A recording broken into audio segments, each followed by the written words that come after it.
comunidade, tudo bem com vocês? Eu sou Carol Fialho e este é o Apegados Podcast, um lugar de informação, acolhimento, não julgamento, um lugar seguro para a sua família. Se este é o seu primeiro episódio, seja muito bem-vindo e se você já faz parte da família, é bom demais ter você aqui com a gente. Se você segue o Apegados, adora o conteúdo que eu trago e quer dar um suporte voluntário a esse projeto para manter o Apegados no ar, eu vou deixar aqui os QR Codes para que vocês possam fazer uma doação, o valor que quiserem. E desde já, muito obrigada. Gente, eu espero que esteja tudo bem por aí com vocês. Por aqui está tudo bem, estamos aproveitando bem o calor do Nordeste, do meu Ceará maravilhoso. Enquanto que lá em casa, em DC, está fazendo um frio desgraçado e eu tô assim com zero saudade da nossa vida lá. Claro que assim, temos saudade dos amigos, a Sofia principalmente, mas o nosso período, a nossa temporada no Brasil, no Nordeste, está assim uma coisa maravilhosa, principalmente agora que lá é um inverno ferrenho e aqui está um clima maravilhoso, um calorzinho. Nós estamos morando na praia por aqui, né? Na frente do mar. Então, vamos frequentemente para a praia no final da tarde, fazer caminhada. A Sofia vai brincar na areia. Nós estamos, assim, bem vivendo num resort, um sonho paralelo. Então, não temos muito o que reclamar por aqui. Nós dia desses estávamos na praia, caminhando, e estamos numa época onde o mar tá bem perigoso, certo? Então, nós estamos evitando entrar no mar, ficar no mar, mas a gente fica na beirinha, brincando na areia, molhando os pés, sentindo aquela água salgada, né? O sal, a maresia. E também estamos numa época de águas vivas. E aí nós estávamos na praia caminhando quando nos deparamos com algumas águas vivas na nossa caminhada. E aí a Sofia me perguntou, aí eu falei, filha, tem que ter cuidado porque elas queimam. A gente já tinha conversado sobre águas vivas muitas vezes. E ela me perguntou por que as águas vivas queimam. E aí a gente foi explicando que era a única forma que elas tinham de se defender contra predadores, que todos os seres vivos desenvolvem de alguma forma ou de outra maneiras de se proteger para sobreviver. E aí a gente conversou um pouco mais sobre isso, o que me fez pensar em trazer esse tema para nossa comunidade, para vocês verem como muito do Apegados é orgânico, né? São coisas assim que eu tô aqui no meu dia, experiências com a minha família que eu penso, isso pode ser um bom tema para o Apegados. Obviamente, quando não tô aqui lendo o e-mail de vocês e seguindo as sugestões que vocês mandam também, que eu agradeço imensamente porque me ajuda muito a construir mais episódios, né? E episódios que vocês queiram ouvir. Mas enfim, nós estávamos ali conversando e aí eu pensei, nossa, esse é um tema muito legal que eu nunca trouxe dessa forma especificamente para a gente falar sobre mecanismos de defesa, que é um tema extremamente relevante para nossa comunidade, porque nós, eu, você, todos que conhecemos ao nosso redor, temos as nossas agulhas invisíveis, as nossas formas de nos defender de ameaças que são reais ou muitas vezes imaginárias. E esses nossos mecanismos de defesa podem não queimar literalmente, né? Às vezes até sim, mas eles nos afastam. Eles queimam de outras formas. Eles podem erguer barreiras emocionais aí e até machucar mesmo fisicamente, infelizmente. Ou seja, muitas vezes os nossos mecanismos de defesa, eles nos afastam das pessoas que mais amamos, que são os nossos filhos, parceiros, amigos. Então, eu resolvi fazer esse episódio para falarmos sobre esse tema que é tão relevante, porque muito provavelmente você aí eu usamos os nossos mecanismos de defesa diversas vezes ao longo de um mês ou até mesmo de um dia, dependendo do quão turbulenta a nossa vida vai estar. E uma coisa sobre os mecanismos de defesa é que quando a gente está muito agindo dentro desse sistema de defesa, nós estamos muitas vezes reativos e muitas vezes inconscientes, né? Inconscientes no sentido de que a gente não está levando em consideração o momento, muitas vezes o momento presente, a realidade como ela é, a nossa máxima consciência e presença naquele momento, o que faz parte, né, gente? Não tem como a gente viver 100% do dia conscientes e presentes dessa forma, mas conhecer sobre os nossos mecanismos de defesa ajudam muito nas nossas relações interpessoais. Então, eu acho que é importante a gente falar sobre esse tema aqui no Apegados. E como vocês sabem que eu adoro trabalhar com definições, vamos começar pela definição de mecanismos de defesa, né? Assim, um pouquinho da história de como nós entendemos mecanismos de defesa hoje. E aí, adivinhem vocês quem foi que usou o termo mecanismos de defesa pela primeira vez na história? Sim, minha gente, foi o famoso, queridíssimo Sigmund Freud, o pai da psicanálise. No final do século XIX, ele introduziu essa ideia em 1894, mais ou menos, em um artigo chamado As Neuropsicoses de Defesa. Freud observava que muitas pessoas apresentavam sintomas como paralisias, fobias ou até esquecimentos que não tinham origem física necessariamente, mas emocional.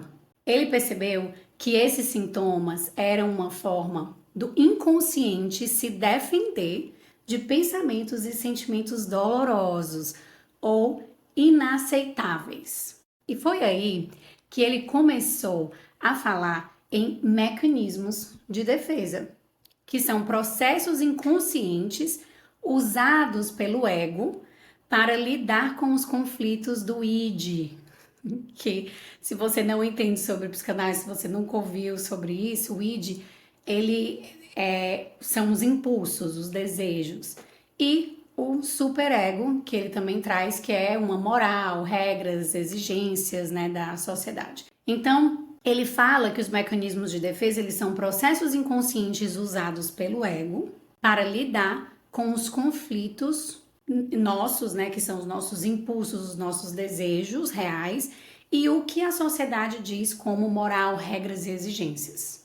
A filha do digníssimo Freud, Anna Freud, aprofundou esse conceito e explicou que esses mecanismos são reações automáticas, às vezes mentais e às vezes comportamentais, e dentro da parentalidade a gente vê muito que os nossos mecanismos de defesa, muitas vezes eles vão aparecer de forma comportamental, né? Um grito, é um tapa, é um empurrão, que aprendemos ao longo da vida, tanto de forma inconsciente quanto consciente. Os mecanismos de defesa, a Anna Freud dizia que eles surgem como estratégias que o nosso corpo e mente criam para proteger o nosso equilíbrio emocional.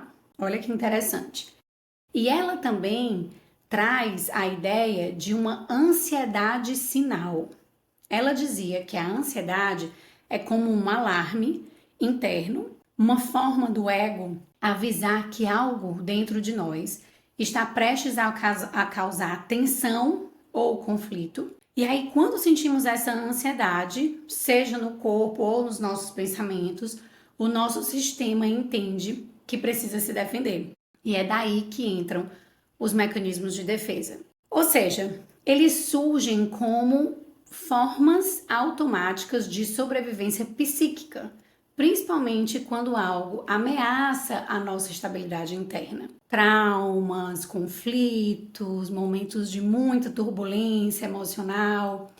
E aí aqui vai um ponto importante, gente.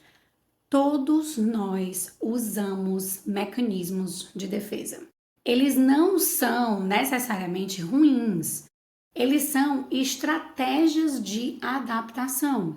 Mas quando eles se tornam automáticos e rígidos, eles passam a atrapalhar os nossos relacionamentos, inclusive o nosso vínculo com os nossos filhos. É muito comum dentro de parentalidades neuroatípicas, onde existem diversos conflitos diários, diversas dificuldades, os pais entrarem num mecanismo de defesa tão rígido que muitas vezes a criança neuroatípica não necessariamente está fazendo algo, e aí eu vou usar aspas, tá? Algo ruim ou algo mal, mas os pais, por já estarem tão exaustos, já estarem em um estresse crônico, eles reagem impulsivamente com seus mecanismos de defesa em toda e qualquer interação com essa criança. Então, muitas vezes, a criança não está fazendo nada de errado propriamente dito, ou às vezes é até uma outra pessoa, mas o pai e a mãe que já está tão exaustos, já estão assim nos seus mecanismos de defesa, o exército está todo montado, eles já chegam perdendo a cabeça com a criança. E gritam e culpabilizam sem nem saber muito da história prévia, porque na cabeça deles eles já têm tantos dados diários que só pode ser culpa do meu filho mesmo, né? Então eles vivem em um estado de mecanismo de defesa, eles vivem com o exército lá pronto para briga, para o confronto, para defesa, né? Defesa do eu, e isso cria uma barreira na relação. Como a gente vai falar um pouquinho mais, né? Quando os nossos mecanismos de defesa eles ficam muito rígidos, nós criamos uma barreira nas nossas relações. Às vezes, escuto muito de paciente, conflitos com mãe, com pai. Então, a relação já está tão desgastada que as pessoas se comunicam através dos seus mecanismos de defesa. Não mais de forma totalmente consciente, né? Mas de forma completamente reativa. E aqui eu vou falar dos 5 mecanismos de defesa descritos inicialmente pela realeza aí da psicanálise, dando exemplos de como eles se manifestam na parentalidade, tá? Para trazer um pouco para o nosso contexto aqui do Apegados. O primeiro mecanismo de defesa que eu vou conversar com vocês hoje é a projeção. A projeção acontece quando eu coloco no outro algo que é meu, mas eu não quero enxergar. Por exemplo, um pai que tem dificuldade em lidar com a própria raiva pode dizer que o filho é bravo demais. Ou uma mãe que se sente insegura pode interpretar a timidez do filho como falta de coragem. Sem perceber, ela projeta a própria dificuldade no comportamento da criança. Gente, a quantidade de vezes que nós projetamos nós ficaríamos escandalizados.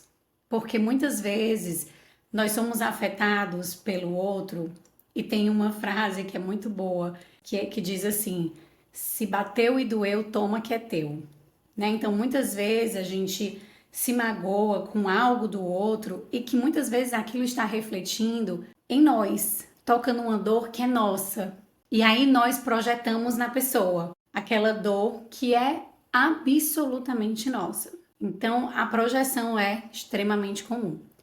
Uma outra é a racionalização, que é quando justificamos comportamentos ou reações com argumentos lógicos, mas que escondem emoções que não queremos sentir. Por exemplo, eu gritei porque ele precisava aprender, quando na verdade o grito veio do medo, da minha exaustão, da minha impotência, do meu sentimento de impotência e vulnerabilidade diante dessa relação, diante desse problema. Nós fazemos essa racionalização para justificar os nossos comportamentos, muitas vezes agressivos, né? Comportamentos ruins que nós não... emoções que carregam emoções que nós não queremos sentir. A racionalização, ela nos protege do desconforto de reconhecer a nossa vulnerabilidade. E aí, um terceiro mecanismo de defesa é a regressão, que é quando, diante do estresse muito grande, nós voltamos a comportamentos de fases anteriores, como uma forma de buscar segurança. Sabe quando diante de um conflito com o filho, você percebe que está reagindo como uma criança, como outra criança na relação, que precisa vencer aquela briga, que precisa ter razão, uma criança, criança mesmo, né? Em um estágio bem primário aí de desenvolvimento. Pois é, aquele adulto em momentos de tensão pode estar acessando um eu infantil ferido.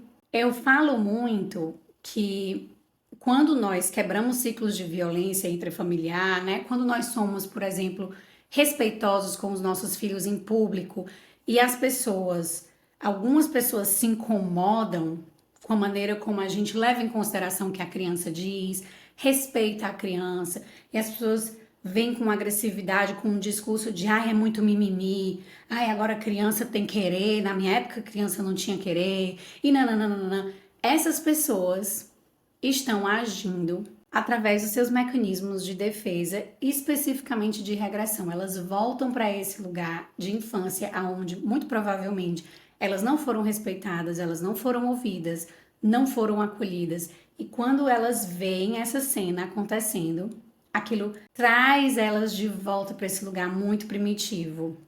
E aí elas agem dessa maneira, com agressividade, e acabam falando coisas que beiram o absurdo. E aí, o quarto mecanismo de defesa é a repressão. Aqui, sentimentos dolorosos são empurrados para o inconsciente. Eles são o que a psicanálise chama de recalcados. Por exemplo, um pai que nunca expressou tristeza pode, sem perceber, ensinar ao seu filho que chorar é fraqueza, que homem não chora, por exemplo. Mas o que está por trás é um aprendizado aí muito antigo, uma dor que ele mesmo não pôde sentir quando era pequeno. E nós lidamos com isso na clínica, nós que eu digo psicólogos, né? Lidamos com isso na clínica o tempo inteiro. Sentimentos recalcados, emoções recalcadas, que nós precisamos de um aprofundamento, nós precisamos fazer uma investigação e perguntas para ir cavando com o paciente até que o paciente consiga ter acesso ao que foi recalcado no seu inconsciente, ao que foi tão doloroso que ele precisou esquecer, ele colocou ali na gavetinha, a última gaveta, trancou e perdeu a chave. O próximo é a sublimação, que é um dos mecanismos mais saudáveis, que é quando transformamos emoções difíceis em algo construtivo, como, por exemplo, uma arte, um esporte, um trabalho, espiritualidade. Um pai que sente raiva pode canalizar essa energia para correr, pintar, fazer jiu-jitsu, consertar algo. A emoção, ela é transformada, ela não é negada, certo? É diferente aí da repressão. Na sublimação, nós transformamos aquela emoção negativa em algo novo. Nós usamos aquela energia para algo novo. Muito comum, eu lembro muitas vezes na minha adolescência, quando eu praticava Muay Thai e eu tinha assim umas raivas, eu queria ir para o Muay Thai e era naquele dia que eu dava o máximo de mim na aula. Até hoje, quando eu não estou emocionalmente bem, quando eu estou com muitas emoções difíceis, a minha maneira de sublimar é através do exercício, principalmente. É onde eu consigo transformar essa energia, ou uma agressividade, ou uma tristeza, algum conflito que tá me pesando. Consigo transformar essa energia no exercício físico. Não estou negando a emoção, estou só transformando essa emoção, dando um outro sentido. Ao longo dos anos, outros autores continuaram estudando e falando sobre esse tema e como que ele aparece nas nossas relações, porque realmente é muito comum. Outro autor extremamente relevante é o George Eamon Valiant. Ele é uma figura central na história moderna, certo? Dos mecanismos de defesa. E entender a teoria dele é essencial para conectar o tema à vida cotidiana, especialmente à parentalidade, onde essas defesas aparecem o tempo todo de forma muito sutil, às vezes nem tanto. O George, para os íntimos, foi um psiquiatra e pesquisador da Universidade de Harvard, conhecido principalmente por dirigir o Grand Study, um dos estudos longitudinais mais longos da história da psicologia. Durante mais de 70 anos, ele acompanhou a vida de 268 homens, desde a juventude até a velhice, observando como eles lidavam com as dificuldades, perdas, doenças, relacionamentos e sucesso profissional. O objetivo dele era entender o que faz uma vida emocionalmente saudável. E ao longo dessa pesquisa, ele percebeu que a forma como as pessoas lidam com o estresse e a ansiedade, ou seja, os mecanismos de defesa que essas pessoas utilizam, é um dos fatores mais determinantes para o bem-estar e a maturidade emocional desse indivíduo. O Giorgito propôs aí uma hierarquia com 4 níveis de maturidade dos mecanismos de defesa, organizados conforme o quanto ajudam a adaptação da pessoa à realidade. Essa classificação mostra que todos usamos defesas, mas quanto mais maduras elas são, mais flexíveis, conscientes e saudáveis as pessoas tendem a ser, o que é algo a ser aspirado por todos nós, para não sairmos por aí perdendo o cabeção, à torta e à direita, matando mulheres, porque nós, somos incapazes de lidar com as nossas emoções, batendo em crianças, maltratando animais. E a lista é grande, criando guerras. Ai, gente, que mundo que estamos, que mundo. Voltando aqui para o nosso episódio, vamos lá falar sobre o nível 1 de defesas patológicas. Essas defesas distanciam completamente a pessoa da realidade. São comuns em quadros de psicose, mas também podem aparecer em sonhos, fantasias e na infância, que, diga-se de passagem, é um período onde o repertório psicológico ainda está em construção. Então, esse tipo de defesas patológicas, elas eliminam o conflito, negando ou distorcendo completamente a realidade para evitar o sofrimento. E aí, alguns exemplos desses mecanismos são a negação, que é uma recusa completa a aceitar os fatos dolorosos. Tipo assim, isso não está acontecendo. Por exemplo, um pai que ignora sinais de sofrimento emocional do filho porque não, ele tá ótimo, ele é só sensível demais, mas tá tudo bem, tá tudo bem. Pode estar aí usando negação para evitar lidar com a própria culpa, medo e responsabilidade do seu papel dentro daquele quadro do filho, por exemplo, né? E aí, um outro mecanismo dentro desse nível 1 é a distorção, que é alterar completamente a percepção da realidade. Uma mãe que cresceu em um lar, por exemplo, violento, afirma com convicção que teve uma infância maravilhosa, descrevendo brigas e humilhações como momentos normais de qualquer família. Então, existe aí uma distorção da realidade. É muito comum a gente ver esses dois mecanismos na terapia, certo? Muito comum mesmo. E também são mecanismos usados bastante por pessoas narcisistas. A mente aí, ela reconstrói a lembrança para torná-la suportável, distorcendo a realidade completamente para que a pessoa não tenha que reviver aquela dor. E aí, o último mecanismo dentro do nível 1, que são defesas patológicas, é a projeção delirante, que é atribuir intenções ou perigos irreais a outras pessoas. Como, por exemplo, todos estão contra mim, todos são contra mim, sem nenhuma evidência de que isso seja verdade. A mente, ela cria uma fantasia persecutória para afastar emoções inaceitáveis que vêm de dentro. E aí a gente passa para o nível 2, que são defesas imaturas. Então, nível 1 são defesas patológicas, problemáticas ao extremo. Nível 2 são defesas imaturas, que todos nós aqui somos de vez em quando, né? Mas essas defesas são mais frequentes em adultos, mas indicam aí dificuldade em lidar com a frustração e a realidade de forma direta. São respostas emocionais automáticas e, quando usadas em excesso, elas prejudicam os relacionamentos. Como, por exemplo, voltamos para a projeção. Atribuir outros sentimentos que são nossos. Ato falho, que é agir por impulso em vez de refletir. Fantasia, que é refugiar-se em um mundo imaginário para evitar a dor. Assim, um estado bem... Tá tudo bem, o mundo queimando, pau truando, e você diz, tá tudo ótimo, está tudo bem, vai ficar tudo bem. Não lida muito bem com a realidade para evitar a dor. Passividade ou comportamento passivo-agressivo, que é expressar raiva de forma indireta. Meu amor, tá tudo bem com você? Tá tudo ótimo.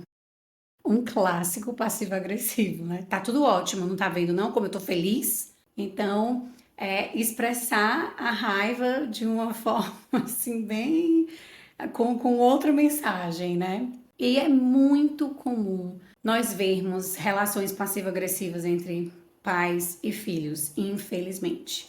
E principalmente parceiros e parceiras, né? Parceiros amorosos. Uma outra forma de defesa aí, imatura é a hipocondria, que é transformar conflito emocional em sintoma físico.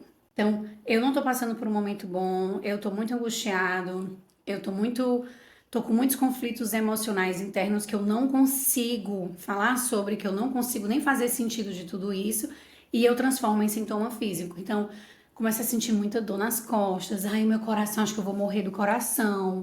Tô com pressão alta o tempo todo, eu tenho certeza que hoje eu vou morrer porque eu não tô me sentindo bem, né? Aquelas coisas assim bem exageradas. E aí, por último, nós temos a cisão ou splitting, que é ver pessoas ou situações como totalmente boas ou totalmente ruins, é o branco no preto, sem nuances, né? Uma mãe fala do filho de forma totalmente idealizada, ele é perfeito, ele é o melhor menino do mundo, e não reconhece o que aquele garotinho e aquela garotinha que essa mãe idealiza, que essa mãe diz que é perfeito, faz de errado. E aí fica passando muito a mão em cima da cabeça, né? Protegendo muito, não proporcionando com que esse indivíduo, esse filho, desenvolva uma habilidade de autorresponsabilização. Porque, não, meu filho é perfeito, Ave Maria. E dias depois, pode descrever esse mesmo menino que antes de ontem era perfeito como insuportável e ingrato. Então, ou a mãe vai para esse discurso de que Ave Maria é perfeito, maravilhoso, para no outro dia ele ser absolutamente ingrato, só faz o que não presta e insuportável. Ela oscila entre esses extremos aí sem integrar essas duas partes. Amor e frustração, né, que coexistem em todas as relações. E aí nós demos fim ao nível 2 de mecanismos de defesa e vamos passar para o nível 3, que são defesas neuróticas, que elas são mais comuns em adultos funcionais e servem para reduzir desconforto sem romper totalmente com a realidade.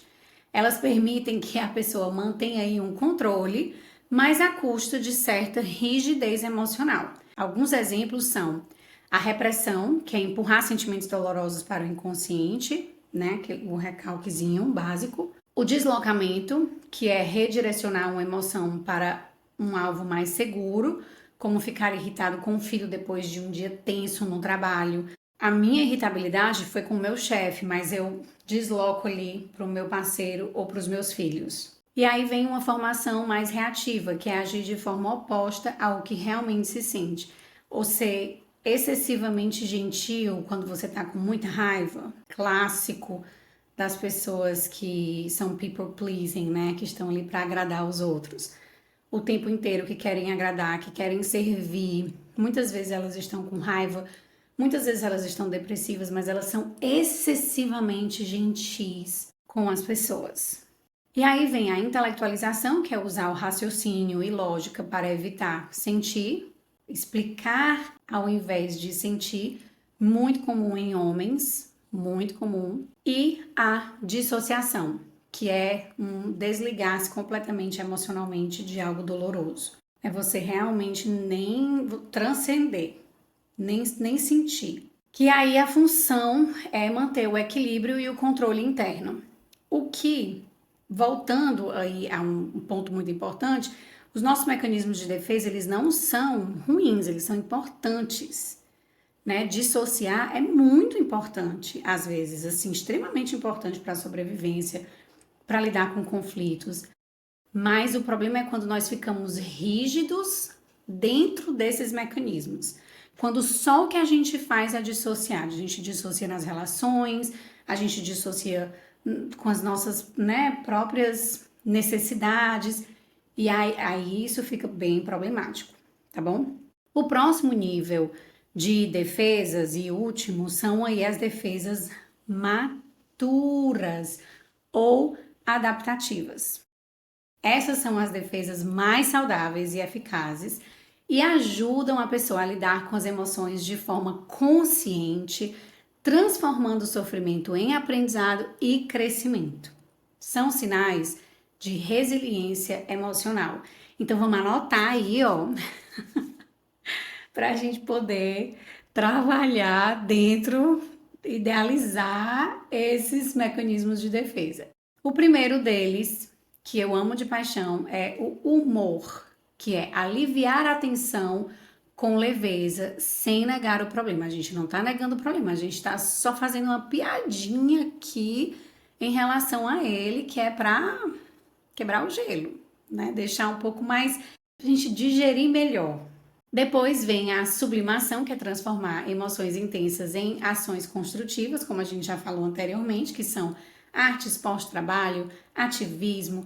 Então, fica aí a dica. Se algo te deixa muito desestruturado, de repente você pode pensar em como transformar isso em algo positivo.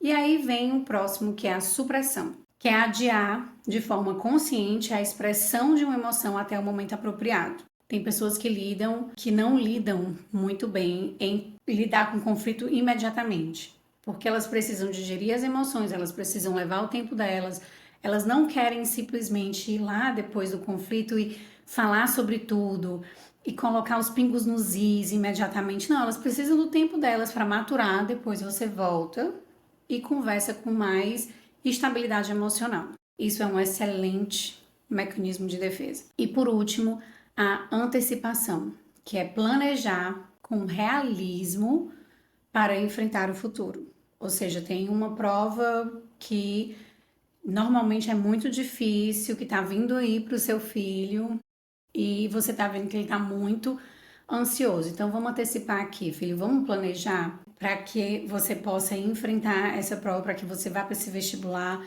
que você faça essa prova que está te tirando um pouco do eixo com mais tranquilidade, porque nós planejamos e nós agimos com antecedência. A função de todos esses é realmente integrar emoção com razão, preservando sempre a autenticidade do indivíduo. E aí, voltando para o Grand Study, depois de acompanhar os seus participantes por décadas, o que foi concluído então? Número 1, que todos nós usamos mecanismos de defesa, o problema não é tê-los, o problema é ficar preso neles. 2, as pessoas que usam mais defesas maduras como humor, sublimação, altruísmo, elas tinham relações mais duradouras, menos depressão e maior satisfação com a vida, né? São pessoas mais de bem com a vida. E 3, que as pessoas que recorriam com frequência a defesas mais imaturas, como negação, projeção, apresentavam mais conflitos, dependências, né, codependências ou até mesmo dependências químicas e instabilidade emocional. E aí ele resumiu lindamente dizendo que a maturidade emocional não é a ausência de defesas, mas a capacidade de escolher defesas que transformam a dor em crescimento. Em outras palavras, o Giorgito mostrou que os mecanismos de defesa são como estratégias de sobrevivência emocional, que amadurecem com o tempo se temos espaço, autoconhecimento e apoio, principalmente. Na infância, usamos defesas mais primitivas, até por questões biológicas. Na adolescência, defesas mais neuróticas. E com o desenvolvimento emocional e relacional, vamos aprendendo a transformar essa dor em sabedoria. O que muitas vezes não é o caso, mas é o que nós almejamos. Muitos dos nossos mecanismos de defesa nascem na infância. Eles foram respostas adaptativas às condições que nós tínhamos. Às vezes, um ambiente que não tolerava erro, ou não tolerava o choro, ou a vulnerabilidade. Lá, eles nos protegeram, eles nos mantiveram vivos. Mas quando nos tornamos pais, esses mesmos mecanismos, eles podem se ativar diante do choro, da birra ou da resistência dos nossos filhos, e é muito importante a gente tomar consciência disso. E é aqui que a consciência, ela faz a diferença. Perceber os nossos mecanismos de defesa é o primeiro passo para não reproduzir padrões de reatividade, de violência que nós recebemos na infância. Quando você se irrita com um choro, talvez não seja o choro em si, mas a lembrança inconsciente de quando o seu próprio choro não foi acolhido. Quando você se distancia emocionalmente diante de um conflito, talvez esteja aí revivendo uma antiga forma de se proteger do que doía demais. Assim como as águas vivas, nós também reagimos diante do medo. Mas, diferente das águas vivas, nós temos consciência. E com ela, a possibilidade de escolher. Podemos reconhecer quando estamos aí reagindo no automático e tentar responder de outro lugar, com curiosidade, com pausa, com empatia, e é o que a gente fala muito por aqui. Perceber os nossos mecanismos de defesa não é sobre corrigir o que está errado, mas entender de onde vem a nossa forma de reagir. Quando fazemos isso, nós criamos um espaço interno de escolha. E nesse espaço nasce a possibilidade de uma relação mais autêntica com os nossos filhos e conosco. Porque educar, gente, é, em muitos aspectos, um processo de desemaranhar-se, de abrir mão das nossas agulhas aí invisíveis, dessas nossas feridas e confiar que é possível se proteger sem precisar ferir.